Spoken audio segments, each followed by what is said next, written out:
Allahu akbar. Allah ka kawo zaman lafiya a jihar Zamfara.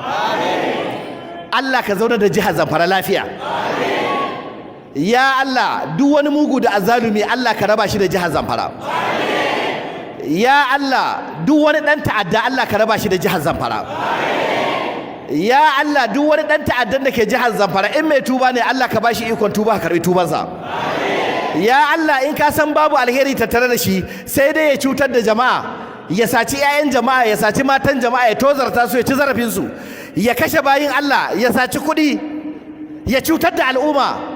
Ya Allah, in ka san ba masu shiryuwa bane, ya Allah ka raba su da jihar Zamfara, ka yi maganin su. Ya Allah, kana da hanyoyin da zaka sallame su. Allah ka ba su takardar sallama, Allah ka ba su dismiss letter. Ya Allah, ka gwada mana lokacin da za mu zagaye jihar Zamfara gaba ɗaya ba mu tsoron kowa sai Allah. Allah ka nuna mana lokacin da ko dare ko rana za mu zagaye jihar Zamfara ba mu tsoron kowa sai Allah. Ya Allah, shugabannin jihar Zamfara Allah ka ƙara musu adalci, Allah ka ƙara musu imani, Allah ka kama hannunsu zuwa ga abin da yake daidai. Allah ka yi amfani da su wajen magance wannan matsala da ake fama da ita. Ya Allah, duk wanda aka kama yake daji Allah ka kubutar da shi, Allah ka dawo da su cikin al'umma, Allah ka kubutar da su. Ya Allah, a yau din nan ma sai da muka samu labarin waɗanda aka ɗauka. Ya Allah ka tsare su, ya Allah ka kubutar da su, ya Allah ka kare su.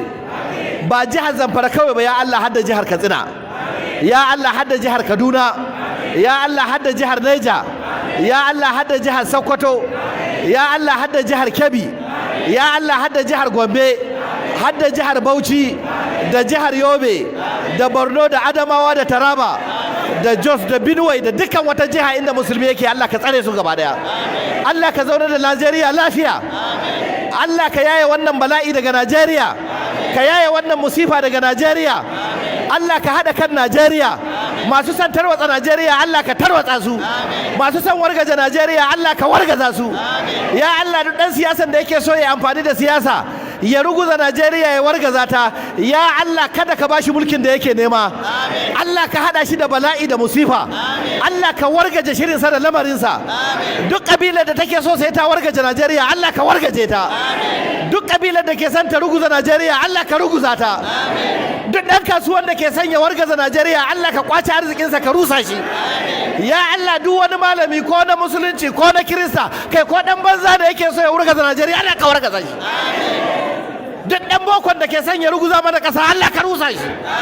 Shugaban ƙasar mu Janar Buhari Allah ka masa jagoranci, Allah ka ƙara masa imani, Allah ka ƙara masa adalci, Allah ka ƙara masa hikima, Allah ka ƙara masa fasaha, Allah ka ƙara masa basira, Allah ka bashi mashawarta na kwarai.